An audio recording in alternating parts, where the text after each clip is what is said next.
Hello అండి.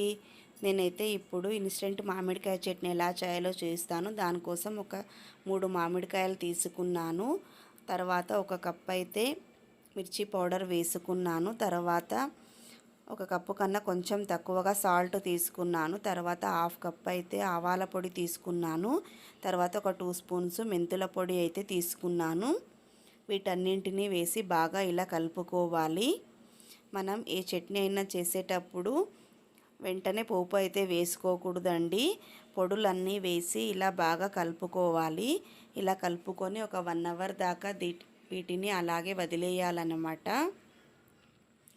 అలా వదిలేయడం వలన ఆ ముక్కలకైతే పొడులన్నీ బాగా అంటుకుంటాయి. చట్నీ కూడా చాలా టేస్టీగా అవుతుంది.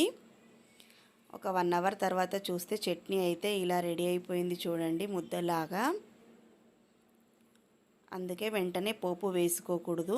తర్వాత పోపు అయితే వేసుకోవాలి. పోపులో అయితే నేను జీలకర్ర, ఇంగువ అంతే వేసుకున్నాను. ఆవాలు వేసుకోలేదు, ఎందుకంటే మనం ఆవాల పొడి వేసుకుంటాం కదా, అందుకే మళ్ళీ ఆవాలు వేసుకోవాల్సిన అవసరం లేదు. ఇలా పోపు వేసుకొని మొత్తాన్ని బాగా మిక్స్ చేసుకోవాలి. ఇదైతే చాలా టేస్టీగా ఉంటుందండి. ఇప్పుడు మామిడికాయ సీజన్ అయితే వచ్చేసింది కదా, ఇలా ఇన్స్టెంట్గా చట్నీ చేసుకుంటే 1 వీక్ వరకు చాలా టేస్టీగా ఉంటుంది. ఇంతే అండి, ఇన్స్టెంట్ మామిడికాయ చట్నీ అయితే రెడీ అయిపోయింది. మీరు కూడా ట్రై చేయండి. ఎలా ఉందో కామెంట్ అయితే చేయండి. నా ఛానల్ని సబ్స్క్రైబ్ చేసుకోండి. ఓకే, థ్యాంక్ యూ అండి.